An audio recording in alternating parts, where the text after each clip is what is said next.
कराची के इलाके शेरशाह में इमारत गैस लीकेज से होने वाले धमाके से घिरी। पीटीआई के रुकन कौमी असेंबली आलमगीर खान के वालिद भी जाम बहक। जो नाले के ऊपर बिल्डिंगें बनी हैं वो दैट इज इंक्रोचमेंट्स का बिल्कुल तायुन किया जाएगा। जिन लोगों की भी इसमें रिस्पॉन्सिबिलिटी है, इरेगुलरिटी है, उनको ज़रूर एक्शन लिया जाएगा। तो यहाँ 2 फेडरल मिनिस्टर्स हम कर रहे क्या हैं, एक नाले का इफ्तिताह। We were ruled by these two corrupt families. Both of them were quite corrupt. They started making money. अस्सलाम वालेकुम, आप देख रहे हैं पाकिस्तान टुनाइट। मैं हूं सैयद समर अब्बास। नाज़रीन, आज कराची में एक नहीं बल्कि 2 वफाकी वुज़रा ने, चेयरमैन NDA में भी थे, दीगर आला हुकाम भी थे, एक मंसूबे का इफ्तिताह किया। ये मंसूबा क्या था? एक नाले का इफ्तिताह। तो नाज़रीन, आपको हैरत हो रही होगी कि एक नाले के इफ्तिताह में 2 वफाकी वुज़रा क्यों जाके शिरकत कर रहे हैं उसकी इफ्तिताई तकरीब में। तो कराची के अंदर ये मामला बड़ा इंपॉर्टेंट है, ये बड़ी अहमियत का हामिल है, चूँकि इसी कराची में आज शेरशाह के इलाके में एक नाले पर कायम बिल्डिंग जो है उसके नीचे गैस भर गई और लाइन की वजह से, यानी कि लाइन जो है वो लीक हो रही थी और नीचे गैसेस भरी भी हुई थी। नाले में कचरा होने की वजह से वो बिल्डिंग जो है वो तबाह हो गई। बैंक उसमें था, बैंक भी तबाह हो गया। 15 कीमती जानें चली गई, छोटी सी गफलत पर, छोटी सी कोताही पर। जिसने भी इजाज़त दी नाले के ऊपर बिल्डिंग बनाने की, जिसने उसे रोका नहीं, बाद में नोटिस नहीं किया, उसकी भी कोताही है ये 15 जाने में। बहरहाल ये मसला बड़ा इंपॉर्टेंट है और सिंध की हुकूमत और जो वफाकी हुकूमत है ये एक दूसरे के खिलाफ बयानबाजी तो बहुत करती हैं। आज महमूदाबाद के नाले पे कम अज़ कम हमें दोनों जो हुकूमतें हैं वो ज़रा एक पेज पे नज़र आईं। ये कोलैबोरेशन अगर जारी रहता है तो कराची बहुत ज़्यादा डेवलपमेंट कर सकता है, बहुत तरक्की कर सकता है अगर एक दूसरे की टांगें ना खींची जाएँ। क्या ये स्पिरिट आगे बरकरार रह सकेगी? और नाज़रीन, हम बात करेंगे दूसरी तरफ सियासी माहौल की बात करें तो जहाँ एक तरफ लंदन प्लान मुबैना तौर पर बन रहा है PTI की गवर्नमेंट को गिराने के वाले से, तो दूसरी तरफ गवर्नमेंट भी बड़ी मुतहरक आजकल।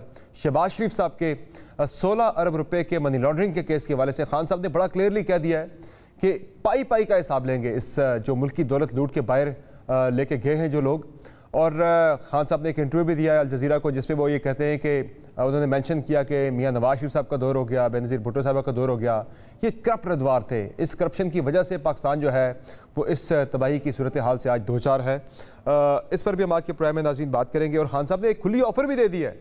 ये जो हम रोज़ाना बड़ा शोर सुनते हैं कि ये चोर हैं, ये नाअहल हैं, ये चोर हैं, ये करप्ट हैं, PTI की गवर्नमेंट के वाले से जो अपोजिशन के लोग बात करते हैं, तो खान साहब ने बड़ी खुली ऑफ़र दी है कि आएँ मुझ पर, मेरे किसी वज़ीर ने अगर कोई करप्शन की है आप निशानदेही करें, मैं एक्शन लूँगा उसके खिलाफ। तो फिर क्या कोई एक्शन इस पे होगा, कोई निशानदेही करेगा, कुछ चीज़ें सामने लेकर आएगा, या फिर सिर्फ चोर चोर की गर्दान वही हम सुनते रहेंगे? और हम खैबर पख्तूनख्वा के बलदियाती इलेक्शन के वाले से भी बात करेंगे जो कि कल होने जा रहा है, और OIC के गैर मामूली इजलास के वाले से भी हम बात करेंगे जो कि अफगानिस्तान की सूरत हाल पर कल इस्लामाबाद में होने जा रहा है। हमें प्रोग्राम में ज्वाइन कर रहे हैं सदाकत अली अब्बासी साहब, पाकिस्तान तहरीक इंसाफ के रुकन कौमी असेंबली है। हमें प्रोग्राम में ज्वाइन कर रहे हैं नासिर शाह साहब, पाकिस्तान पीपल्स पार्टी के रहनुमा हैं, सूबाई वज़ीर भी हैं।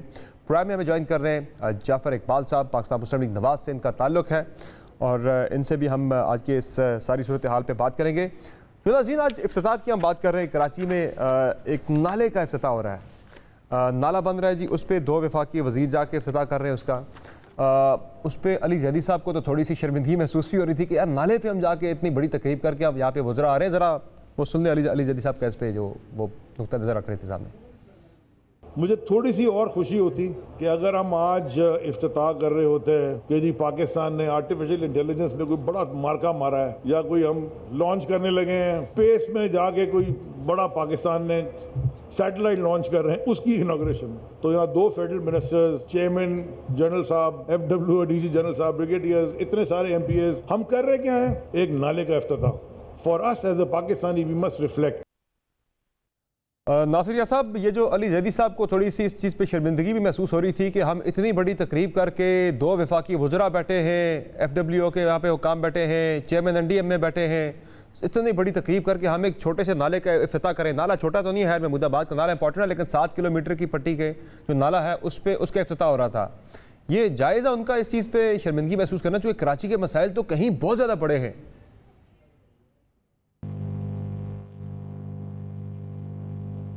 जी नासिर शाह साहब, नासिर शाह साहब से रब्ता नहीं हो पा रहा, शायद उन्हें हमारी आवाज़ नहीं जा रही। दोबारा में उनसे रब्ता करेंगे और उनसे ये बात हम जानेंगे कि ये जो कराची में आज हम देख रहे थे। शाह साहब, आपको मेरी आवाज़ आ रही है?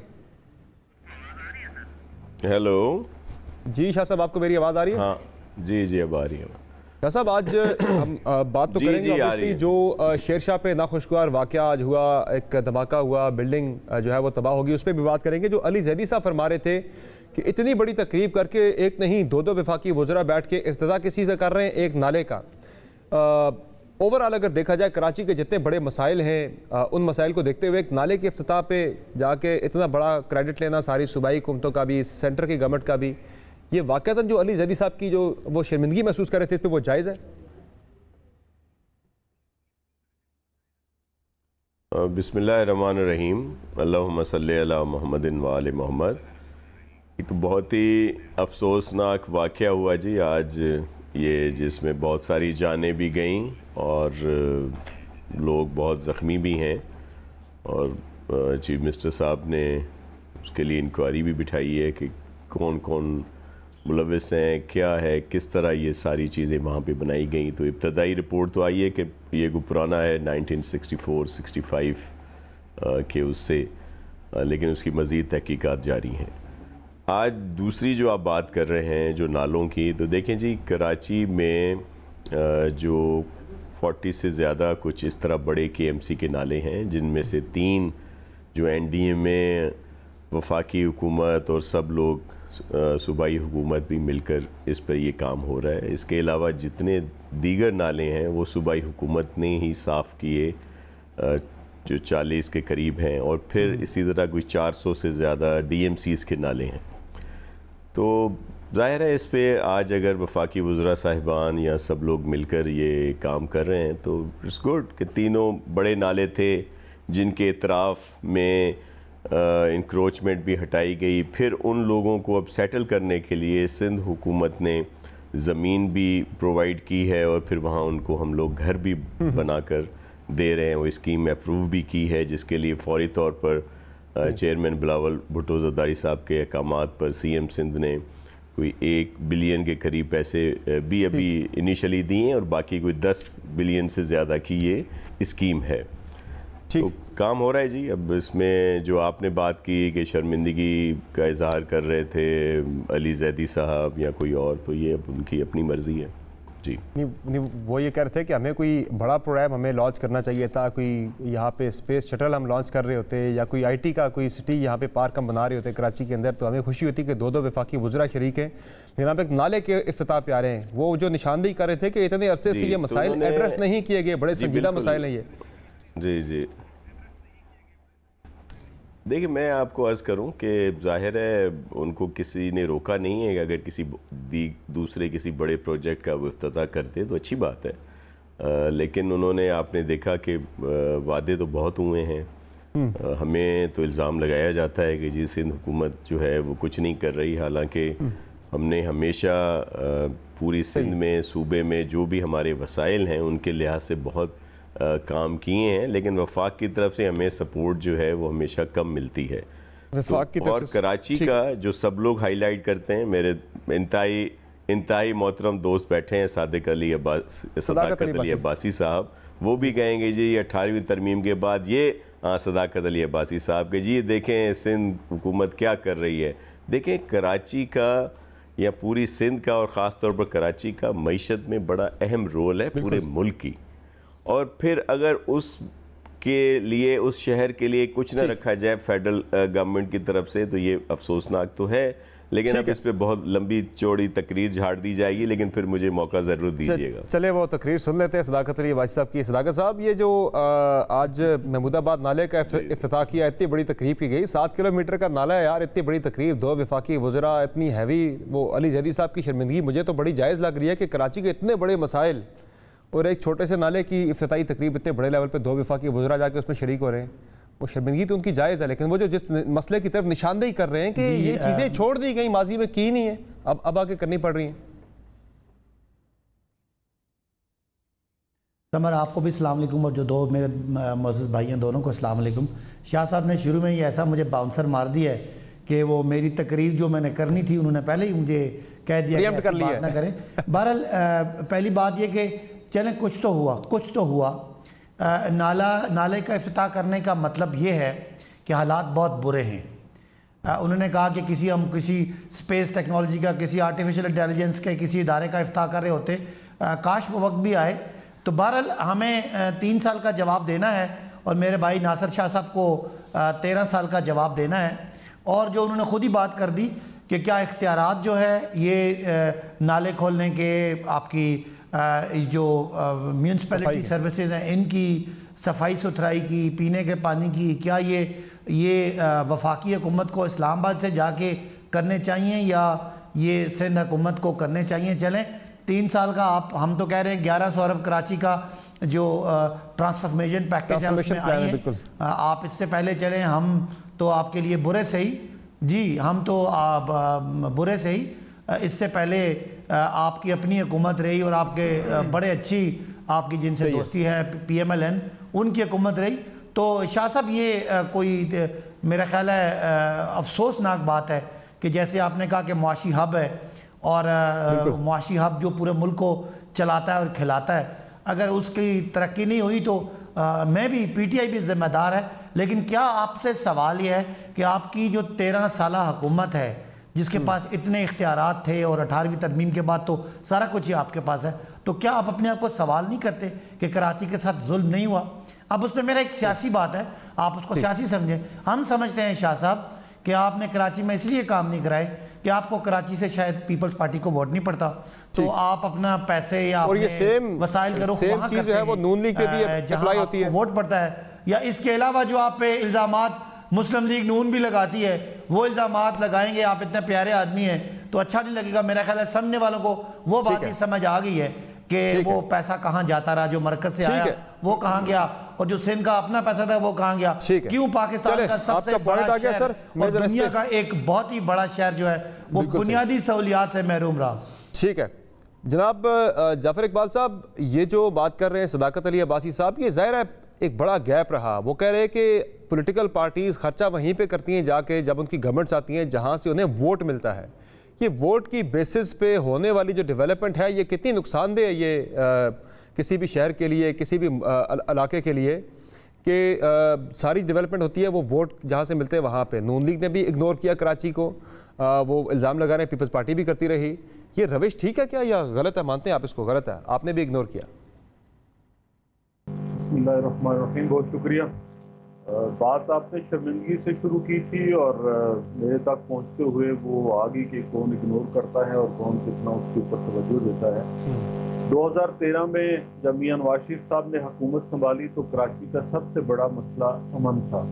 बोरी बंद लाशें मिलती थी, आप गलियों में निकल नहीं सकते थे शाम के बाद। तो साहब आपकी आवाज़ में थोड़ा सा इशू आ रहा है, मैं दोबारा आपकी तरफ आता हूँ ज़रा।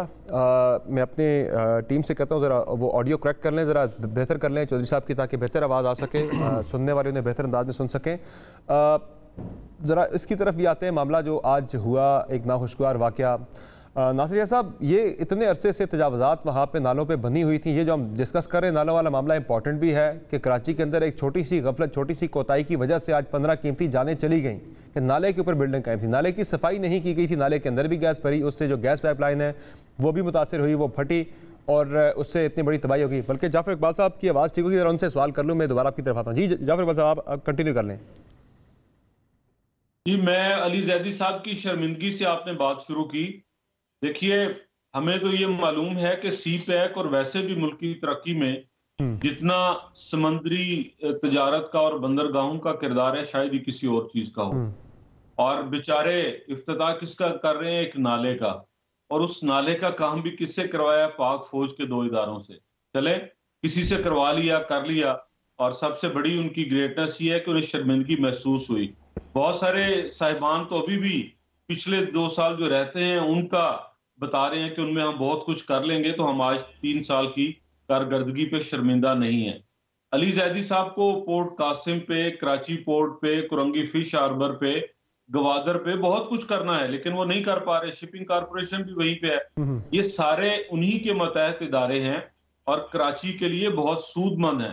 जितनी तजारत ज्यादा होगी समंदर के जरिए, उतना कराची का जो है वो बेनिफिट होगा, कराची के लोगों को रोजगार मिलेगा।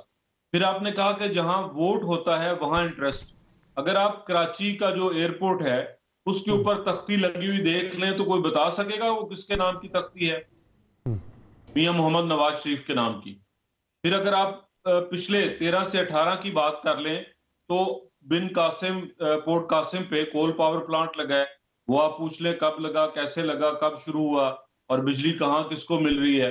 फिर आप LNG टर्मिनल जो कराची में लगे उनकी बात कर लें। इसी तरह कराची पोर्ट LNG टर्मिनल सिर्फ कराची के लिए, वो पूरे पाकिस्तान के लिए लगे थे। कराची चूंकि वो पोर्ट सिटी है इसलिए वहाँ पे लगे, वो कराची के शहरियों के लिए आपने नहीं लगाए वहाँ पे। मैं कराची के लोगों की बात कर रहा हूँ, उनके लिए आपने क्या किया? ये जो प्रोजेक्ट की आप बात कर रहे हैं, कराची के लोगों को समर साहब गैस नहीं मिलती थी 2013 में जब हमने हुकूमत ली। कराची के लोगों को गैस मिलना शुरू हुई। कराची के लोगों को भत्ते की पर्ची मिलती थी जिसको मियां नवाज शरीफ ने बंद किया। क्या वो कराची के लोगों का मसला नहीं था? यकीनन वो मसला था। कराची के लोग, वहां सेक्टर्स में तकसीम था सारा शहर, वो किसने खत्म कराए? कौन ब्लैकमेल नहीं हुआ जो है वो सियासी ब्लैकमेलिंग से, और अपना काम, अपना मिशन कराची का अमन जारी रखा। फिर अभी ये जो ग्रीन बस जिसका शोर है वो किसने शुरू की वो भी जरा बता दें। कराची सर्कुलर रेलवे पे किसने काम किया वो भी बता दें। कर जाते सर्कुलर रेलवे तो आपने निकलवा दी सर CPEC से, क्या बात करें, उसका क्रेडिट तो नले मेहरबानी करें, वो आपने CPEC से निकलवा दी थी, शायद हकान नवाज साहब के दौर में निकल गई थी वो। मैं जरा दोबारा आपकी तरफ आता हूँ। नासिर शाह साहब, इस पे ये जो आज नाखुशगवार वाक़या हुआ, जरा उस पर बताइएगा कि आपने कहा जिनकी कोताही है उनके खिलाफ एक्शन होगा, लेकिन इस तरह के हज़ारों ऐसे केसेस सामने आते हैं कि तजावज़ात की वजह से इतने बड़े इश्यूज़ हो रहे हैं। और ये जो कल तक तो पीपल्स पार्टी एहतजाज कर रही थी कि गैस ही नहीं कराची में, वो गैस पाइपलाइन जो है फटी, वहाँ पे धमाका हो गया। और दूसरा नालों की सफाई, वो सफाई आपने करनी थी, ये महमूदाबाद वाला PTI ने अपने ज़िम्मे लिया, वो कर लिया। बाकी जो छोटे नालों की सफाई थी, इस नाले की भी सफाई नहीं हुई, वहाँ पर गैस जमा हुई, ये धमाका हुआ, उसकी भी कोई जिम्मेदारी लेगा?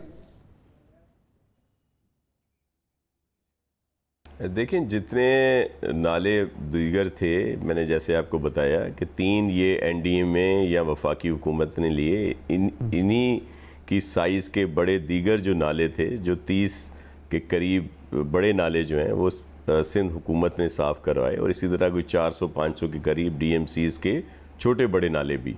देखिए, यहाँ पे ये स्टेट का वो है जहाँ पे ये धमाका हुआ, और फिर जो इब्तदाई दी गई है रिपोर्ट, जो आज वहाँ पे मिनिस्टर भी गए, हमारे चीफ मिनिस्टर साहब ने भेजा था उन्हें, जो इंडस्ट्रीज़ के हैं, दीगर लोग भी गए, तो इब्तदाई तौर पर यही बताया गया कि 1964-65 में ये बिल्डिंग बनी थी, और उसके बाद 1-2 दफ़ा यहाँ पे कोशिश की गई एंड दीगर जो इंक्रोचमेंट हो रही थी उसको हटाने के लिए, लेकिन फिर आपके इल्म में है कभी स्टे आ जाता है दीगर। ये जो 3 नाले जिनकी आज बात हो रही थी, ये भी इसलिए सक्सेसफुल पूरा ऑपरेशन गया और सारी एक्टिविटी हुई कि कोर्ट ने सपोर्ट किया, और जो लोअर कोर्ट्स के स्टे थे वो ख़त्म कर दिए गए। सिंध हुकूमत ने बारहा कोशिश की कि इस तरह की मूव हो, ड्राइव हो और इंक्रोचमेंट हटाई जाए, हमेशा स्टे आड़े आ जाते थे जो लोअर कोर्ट्स हैं, फिर वो जो ड्राइव होती थी रोक दी जाती थी, पॉलिटिकली तौर पर मुख्तलिफ इशूज सामने आते थे, ये वजह थी। दूसरी बात यह है कि अली जैदी साहब को जो शर्मिंदगी महसूस हो रही थी, तो क्या कहीं सूबे, किसी और सूबे में या जहाँ पे इनका तसलसल है KP में, वहाँ पे स्पेस का कोई इन्होंने इफ्तिताह किया है, कोई इस तरह का बड़ा मंसूबा बनाया? मुझे तो शर्मिंदगी तो इन्हें इस बात पर होनी चाहिए थी कि 70 साल में डॉलर की कीमत 120 रुपये 25 पे पहुंची, इन्होंने 180 से ऊपर कर दी। 70 साल में बिजली का बिल का यूनिट जो है 8 रुपये तक जाके पहुंचा, इन्होंने जाके 24-26 रुपये पे कर दिया। आम इंसान पर बिजली गिरा दी गई। जो आटे की कीमत किस तरह बढ़ी है, चीनी किस तरह बढ़ी है, ये कर्जों का शोर मचाते थे। नासिर शाह साहब वो कह रहे हैं 70 साल तक जब तक ये नहीं आए थे। एक मिनट, समर भाई, समर भाई, मैं सिर्फ मैं ये कह रहा हूं कि 70 साल में जिन कर्जों का शोर मचाया जाता था, जब इनकी हुकूमत नहीं आई थी तो वो 25,000 अरब रुपए तक थे। इनके 3 साल और कुछ अरसे में वो जाके 45-46 हजार अरब रुपए तक पहुंचे हैं इस थोड़े से अरसे में। तो शर्मिंदगी तो अली जैदी साहब को इस पर भी आनी चाहिए थी, लेकिन जाहिर है ये इस तरह की चीजें नहीं है। लेकिन मामला यह है कि इल्जाम लगा कि 13 साल का, समर भाई जी, मैं ये कह रहा हूँ 13 साल का जो इल्ज़ाम लग रहा है कि हमने क्या किया। देखें, हमने हर जगह पे काम किए, हेल्थ सेक्टर है, इंफ्रास्ट्रक्चर है, दीगर चीज़ें हैं, उनको बेहतर किया। कराची में जो इलाज की सहूलतें दी गई, इंफ्रास्ट्रक्चर बनाए गए, जिसकी वजह से ये जो इल्जाम लगाते हैं मेरे बहुत ही मोहतरम सदाकत भाई के वोट नहीं मिलते, हमारी सीटें बड़ी हैं। अब जितने बाई इलेक्शन गवर्नमेंट के इलेक्शन हुए वो हमने जीते हैं, दीगर वो भी इंशाल्लाह जीतेंगे, पूरे सूबे में जीतेंगे। और हमने अपनी खिदमत कराची में बहुत सारी जो अपने वसाइल यहीं पे खर्च कराची में जीतेंगे बल्दियाती इंतखाबात। वो तो कह रहे हैं आपने इसीलिए सारा बल्दियाती जो एक्ट है वही चेंज कर दिया कि वो मेयर को आपने बिल्कुल जो है इख्तियारात से महरूम कर दिया कि आपको शक है कि आपका मेयर नहीं आएगा। ये जरा इस पे मैं सदाकत साहब की ले लूं। पूरे पाकिस्तान में जो पूरे चले ले लें, फिर मुझे ज़रूर मौका दीजिएगा बल्दियाती उस पर बात करने का। जी सदाकत भाई साहब वो कह रहे हैं कि हम तो सिंध में भी जीतेंगे, कराची के अंदर भी जीतेंगे, बल्दियाती इंतखाबात आपको क्यों लगता है कि हम वोट नहीं लेंगे? वो कह रहे हैं अभी हम ज़मीनी इंतखाबात भी जीते हैं, कंटोनमेंट के अंदर भी हम जीते हैं, इस बेसिस पे नहीं होगा। और वो आपसे कह रहे हैं कि बाकी सूबों में भी कुछ करते हैं, अगर यहाँ नहीं कर सके, हम नहीं कर सके, आप आगे कर रहे हैं, बाकी जगहों पर तो करें। इनको कहूँगा कि I wish them best of luck, जीतें लेकिन कुछ करें भी। सबसे पहले तो जो आज हादसा हुआ उसमें जितने लोग शहीद हुए उनके ख़ानदान के साथ इज़हार अफसोस। हमारे कोलीग, हमारे दोस्त, हमारे आलमगीर खान के वालिद साहब, आलमगीर के वालिद भी उसमें शहीद हो गए, उनके ख़ानदान के साथ भी इज़हार अफसोस, अल्लाह जन्नत नसीब करे। अब जहाँ तक बात यह है कि 3-4 बातें शाह साहब ने की। एक तो ये कि अली जैदी साहब को और उनकी पार्टी को शर्मिंदा होना चाहिए। हमारे 8 साल हुकूमत हो गए हैं KPK में, अगर किसी नाले का हाल इस तरह का है तो मैं कह रहा हूँ हमें वहाँ शर्मिंदा हो जाते हैं। फिर आपने कहा कि जी महंगाई की और आपने कुछ हेल्थ की बातें की, तो शाह साहब कहाँ मुकाबला? खाली पंजाब में 11 करोड़ लोग हैं और पंजाब की हुकूमत ने 11 से 11 करोड़ लोगों को 10 लाख की हेल्थ की इंश्योरेंस देके सबको अगले 3 महीनों में हमेशा के लिए सेहत की परेशानियों से उनको बरी कर दिया। ये तो इतना बड़ा इनकलाब है जो शायद किसी तरक्की याफ्ता मुल्क में भी नहीं है कि आबादी के 100% आबादी को हेल्थ कवरेज दे देना। तरक्की याफ्ता मुल्क में है, बरतानिया में नहीं है क्या? पब्लिक सेक्टर से अमेरिका में नहीं है क्या? वो किसी छोटी बीमारी का अमेरिका से पंजाब का मवादा कर बीमारी का इलाज कराएं। समर साहब कश्मीर में भी हो गया, आप फिक्र ना करें, GB में भी हो गया ये सारा कुछ। तो ये इनकलाब है, इसका मुकाबला किसी 2 अस्पतालों या 3 अस्पतालों से करने वाला कर लें। ये अगले इलेक्शन में शाह साहब सिंध के लोग आपसे पूछेंगे कि पंजाब के लोगों का या KP के लोगों का या कश्मीर और GB के लोगों का उनको ये सहूलत है और सिंध के लोगों को क्यों नहीं है। इसको आप जवाब तैयार करें कि आप अस्पताल तो गिना देते हैं 3-4, लेकिन मेरे भाई वो 3-4 अस्पताल क्या सिंध के गरीब लोगों को वो सहूलत फराहम करेंगे? क्या शाह साहब की और इनके दीगर वज़रा की सिफारिश के अलावा एक गरीब आदमी जिसके दिल का ऑपरेशन है उसको नंबर आ जाएगा?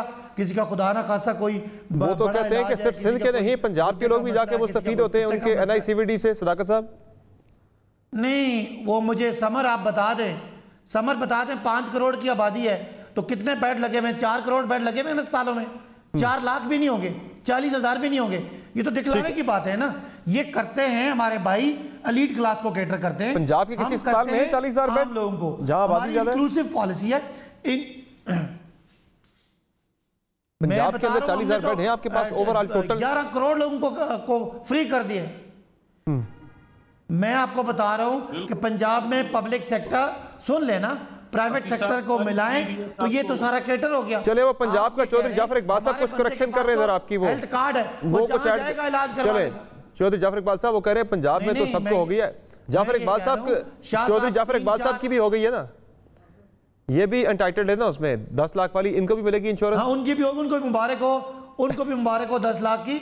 कि ये मुबारक हो चौधरी साहब आपको, जिसका हम इंतजार कर रहे थे। इंकलाब आ गया पंजाब में, आप लोग बुरा कहते हैं कि कुछ नहीं हो रहा। तो पाकिस्तान का आम शहरी, किसान, मजदूर, एक दर्जी। ठीक है, चले जरा चौधरी साहब से सुन लेते हैं उनका व्यू पॉइंट भी। इमरान खान के दौर में वाकईतन इंकलाब पंजाब में आया नहीं आया? ठीक है, कवरेज है, इसको अप्रिशिएट करें। ऐसे चौधरी साहब करेंगे अप्रिशिएट? पंजाब में इंकलाब आ गया सेहत का। जी बिल्कुल, सदाकत अब्बासी साहब खामोशी इख्तियार करें तो मैं अभी बिल्कुल हाजिर होता हूं। समरवा साहब, कैसी ये वही तकरीरें और वही बातें हैं जो इलेक्शन से पहले किया करते थे। मैं जिला अब तो कर दिया है ना, अब तो कर दिया है चौधरी साहब, वो कह रहे दे दिए 10 लाख की हेल्थ इंश्योरेंस हमने पूरे पंजाब 11 करोड़ आबादी को। मुझे अब उनका शुक्रिया तो अदा कर लेने दे, मुझे दो जी करें जुमले इकट्ठे कहने नहीं दे, अगर आप मुनासिब समझे तो। आप कह रहे करें, कर दिए 3 साल, जी 3 साल के अंदर पंजाब के हेल्थ सिस्टम का भट्ठा बिठाने के बाद वो टेस्ट जो मुफ्त हुआ करते थे वो अब सरकारी अस्पतालों में पैसों से हो रहे हैं, वो अदवायात जो मुफ्त मिलती थी वो पैसों से मिल रही हैं, और आज ये कैसे एक मज़ाहिया अंदाज में अब्बासी साहब ये फरमा रहे हैं। इनसे सिर्फ ये पूछ लें कि वो जो हेल्थ कार्ड इन्होंने दिया है क्या वो तहसील हेडक्वार्टर और DHQ के अंदर इस्तेमाल हो सकता है? नहीं हो सकता। फिर ये कह रहे हैं कि हमने पंजाब के 11 करोड़ आप वो कह रहे हैं किसी प्राइवेट हॉस्पिटल, किसी प्राइवेट क्लिनिक से, किसी प्राइवेट अस्पताल से जाके करवा लें, वो तो 10 लाख रुपया दे रहे हैं आप साल का, किसी भी जगह से करवा लें।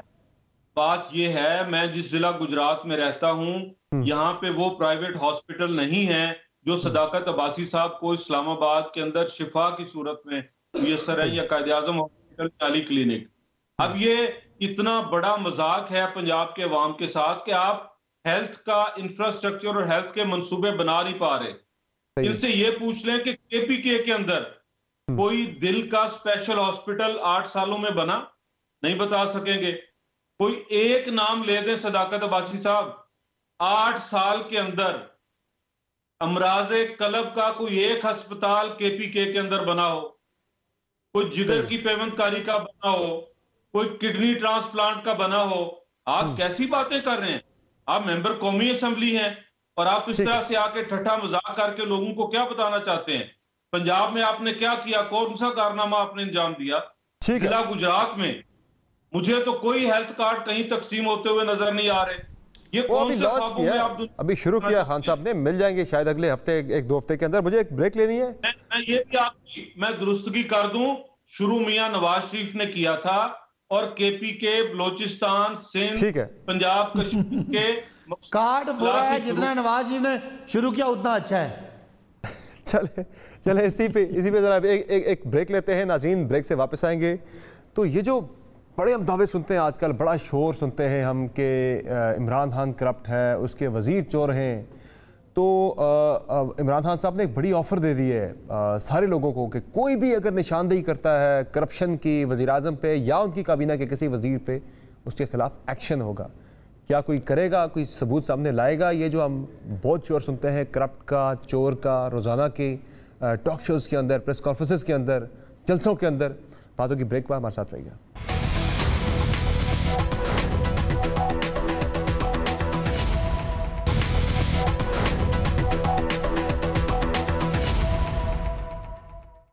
Welcome back to the show नाज़रीन। बात हो रही है, अब ज़रा करप्शन की कर लें। इमरान खान साहब ने एक बड़ी ऑफ़र दे दी है कि कहीं भी करप्शन नज़र आती है मेरे खिलाफ या मेरे किसी वज़ीर के ख़िलाफ़, आप उसकी निशानदेही करें, एक्शन होगा।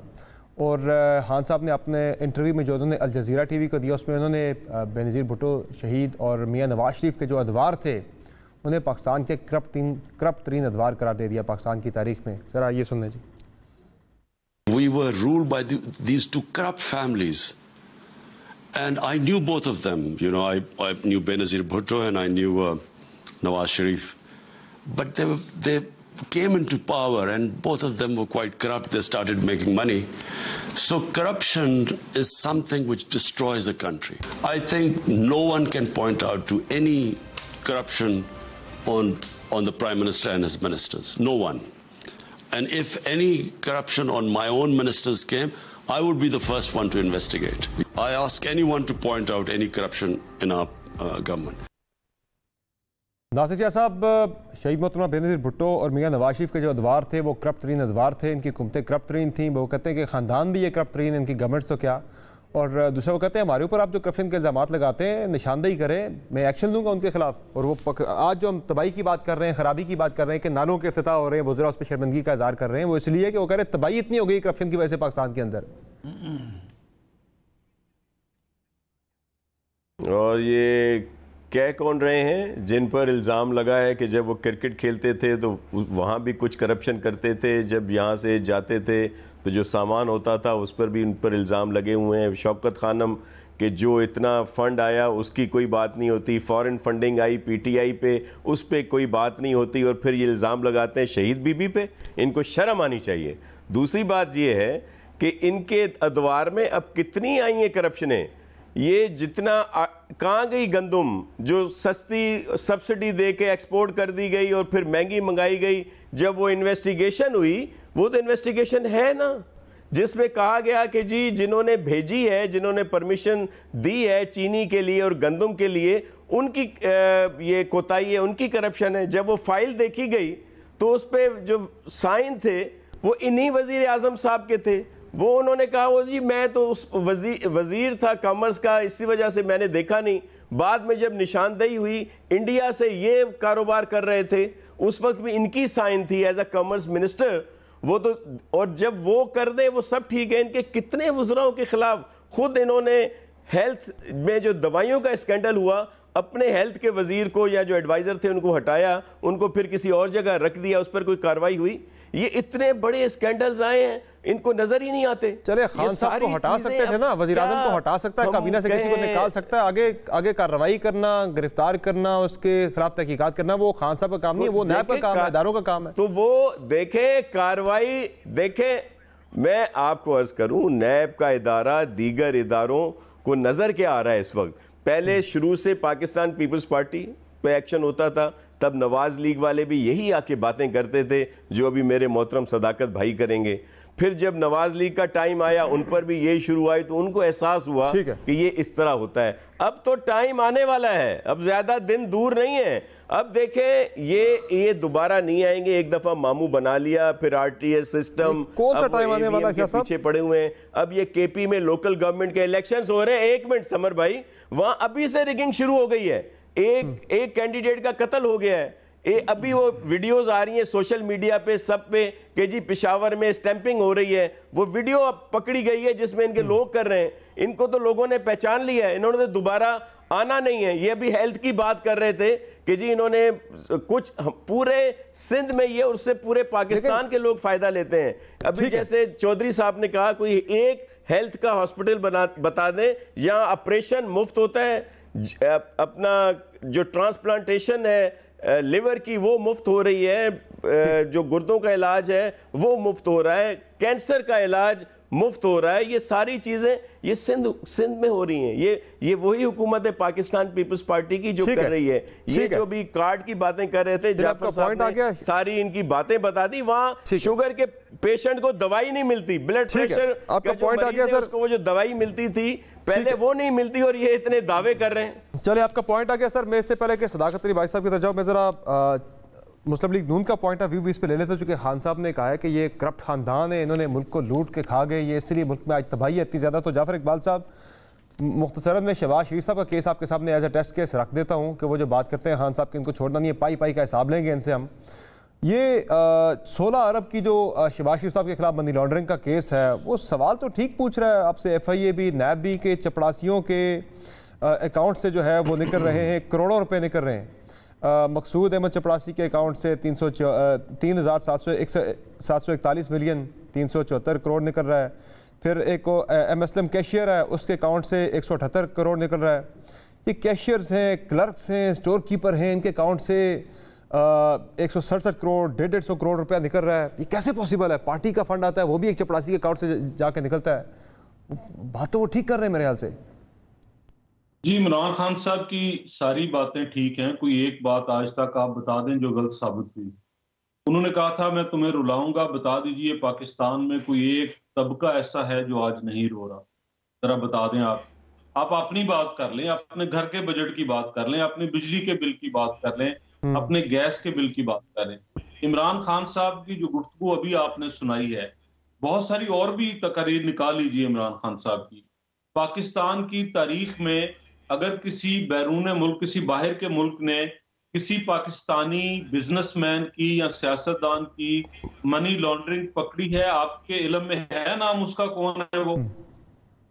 आप भी वो नाम लेना नहीं पसंद करेंगे। उनका नाम है मलिक रियाज साहब, जो बहरी अकाउंट के मालिक हैं। बरतानिया ने पकड़ी, कई मिलियन पाउंड और कई 100 मिलियन रुपए हैं। इसी दौरे हुकूमत में जब इमरान खान साहब वजीर आजम है, वो वापस आती है और सुप्रीम कोर्ट इजाजत देती है। और वो पकड़ी किस वजह से है? उसमें कोई हुसैन नवाज साहब का मामला नहीं है, हसन नवाज साहब का उस मामले के साथ वहां लिंक्ड है। सबके मामला हैं, देखिए साहब के फर्जंदान वहां भी लिंक्ड है। ये मामला उन्होंने डाल दिया, उनके कुछ चीजें बेचती वहां पे, उनके नाम डाल दी जब वो खुद फंस रहे थे। ये सारी चीजें रिकॉर्ड पे मौजूद है। मुझे सिर्फ इन चीजों का जवाब दे दें, क्या कोई जस्टिफिकेशन बनती है? चौधरी जाफर इकबाल साहब, सर मुझे बताएं, कोई जस्टिफिकेशन बनती है?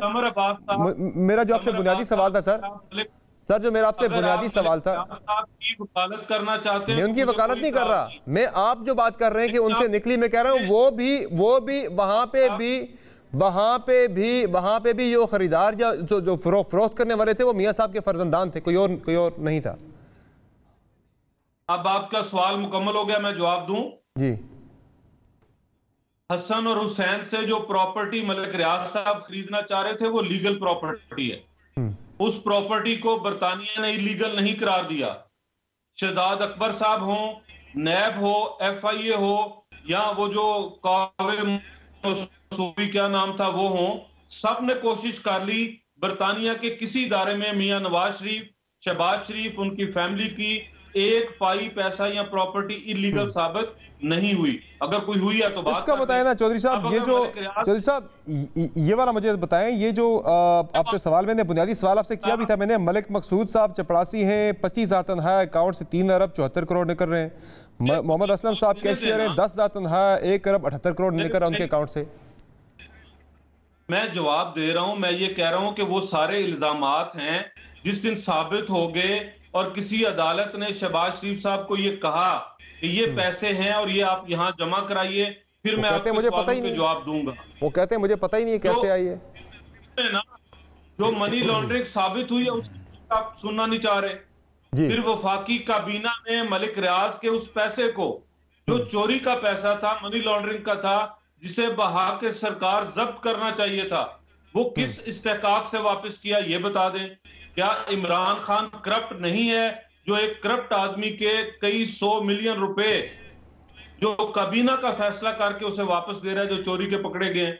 पाकिस्तान की तारीख में बता दें, उस पर तो लड़ाई चल रही है। वो तो सुप्रीम कोर्ट के फंड में आ रहा है पैसा, वो वापस नहीं कर रहे। सुप्रीम कोर्ट के फंड में आ रहा है, वो सिंध हुकूमत और वफाकी हुकूमत उस पर दोनों फरीक बनी हुई है कि वो पैसा हमें मिलना चाहिए। मैं जरा इस पे ठीक है, इस पे जरा दोबारा मैं आता हूँ। अमर साहब मुझे भी मौका दें। वो पैसा जो है वो गवर्नमेंट ऑफ पाकिस्तान को दिया है, बरतानी हुकाम ने, किसी और को नहीं दिया। मैं जरा दोबारा आपकी तरफ इस पे आता हूँ और मजीद बात भी इस पे करेंगे।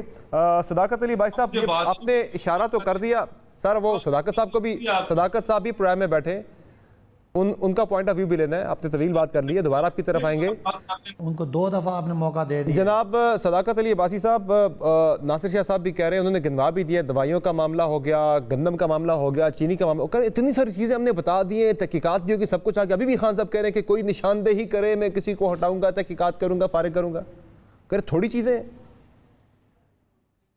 अच्छा, पहले तो शाह साहब ने भी और चौधरी साहब ने भी एक बात की, हेल्थ कार्ड की मुझे बड़ी हैरानगी है। शाह साहब ने अगर 2 या 4 या 5 अस्पताल बनाए, हम उनको बुरा तो नहीं कह सकते, ज़ाहिर है लोगों के लिए बने। मेरा तो सवाल ये नहीं था कि वो अस्पताल क्यों बुरे बने, बहुत अच्छी बात है, वहाँ सिंध के लोगों का इलाज भी हो रहा है, बाहर से भी हो रहा है। शाह साहब, मेरा सवाल ये नहीं था।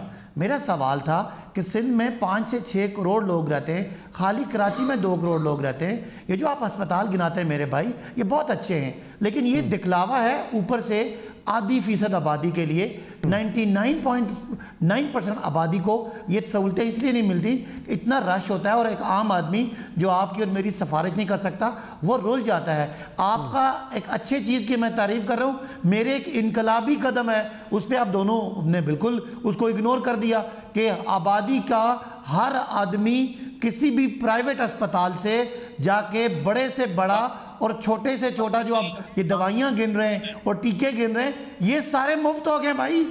इसको इनकलाब कहते हैं, ये सोशल इनकलाब है, सेहत के मामले में इनकलाब है। और ये जो आप कह रहे हैं कि THQ, मुझे आप बात करने दें भाई, बात करने दें, आप बात करने दें। आपने मुझे 2-3 जाती ताने भी मारे, मैं आपको समझाता हूँ। तहसील हेडक्वार्टर अस्पताल होता है और डिस्ट्रिक्ट हेडक्वार्टर, आप बात जारी रखें। समर, इसमें तो ऑलरेडी इलाज मुफ्त है, इनका तो इलाज वैसे ही मुफ्त है।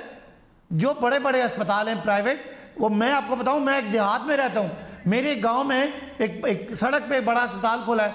अब उनको पता चल गया कि सारी मरी की आबादी को हेल्थ कार्ड मिल रहा है, वो अपना अस्पताल को बड़ा कर रहे हैं। उनको हेल्थ कार्ड पे ओपीडी भी फ्री है सदाकत साहब, और वो मेरे इलाके के लोगों को ओपीडी भी फ्री है, चूंकि ज्यादा लोग तो ओपीडी पे जाते हैं, बहुत कम किसी का होता है कि कोई ऑपरेशन या कोई सर्जरी की तरफ बहुत कम केसेस जाते हैं, ज्यादा लोग तो ओपीडी में जाते हैं आम बीमारियों की वजह से। ओपीडी भी फ्री है। अच्छा, अब समर पहली मेरी बात सुने, ये जो मेरे भाई दोनों प्रोपेगेंडा कर रहे हैं कि कोई बेसिक हेल्थ यूनिट या तहसील हेडक्वार्टर अस्पताल या डिस्ट्रिक्ट हेडक्वार्टर अस्पताल बंद हो गए, तो ये बिल्कुल गलत बात है। अस्पताल भी बन रहे हैं, मैं आपको मरी में एक शामली सेंटोरियम अस्पताल बना रहा हूँ, लाहौर में अस्पताल बन रहे हैं, सारे शहरों में बन रहे हैं, लेकिन मेरे भाई अच्छी बात है, पाकिस्तान की आबादी को कैटर नहीं कर सकते, वो ठीक है। आपने जो बात की, दूसरी मुझे बात करने दें जो जरूरी बात है, जो ये चौधरी जाफर इकबाल साहब आए बाएं शाएं कर रहे हैं, आए बाएं शाएं कर रहे हैं। समर सीधी बैंकिंग ट्रांजैक्शन, चौधरी साहब जरा सुन लेना सदाकत साहब को जरा। ये पूछता हूं बतौर सियासी कारकुन, मुझे बताएं, एक वजीर आला है, वजीर आला के नौकरों के, चपरासियों और चौकीदारों के अकाउंट में 3-3 अरब रुपए निकलता है, बैंकिंग ट्रांजैक्शन है, रिकॉर्ड कोर्ट में जमा है, क्या उसको कोई आप अपना बताएं ना सदाकत साहब, आप अपना बताएं। जो नासिर शाह साहब ने निशानदेही की गंदम की, चीनी की, अद्वियात के स्कैंडल की, वो खान साहब कह रहे हैं मैं एक्शन लूंगा, वो एक्शन क्यों नहीं ले रहे? कोई कार्रवाई हो, कोई बंदे पकड़े जाएं उस पर। बहरहाल मैं एक ब्रेक ले लेता हूं जरा। पाकिस्तान को जिसने लूटा है सर, ब्रेक के बाद इससे जवाब आप दे दीजिएगा सदाकत साहब। मैं बात खाऊं, ब्रेक लेते हैं नज़रीन, ब्रेक से वापस आएंगे तो इस पर सदाकत साहब से जानेंगे ये जो खान साहब दावे तो कर रहे हैं, तो वो एक्शन होगा जिनकी निशानदेही कर रही है अपोजिशन बार बार। इतने बड़े बड़े स्कैंडल है पाकिस्तान के अंदर, खान साहब पेट्रोलियम मसनूआत का स्कैंडल था, पेट्रोल वाला बहरान था, उस पर किसी से कोई रिकवरी नहीं हुई, कोई बंदा पकड़ा नहीं गया, तहकीकाती रिपोर्ट जरूर आई, अच्छी बात है, लेकिन आगे एक्शन नहीं हुआ। बात होगी ब्रेक पर, हमारे साथ रहिएगा।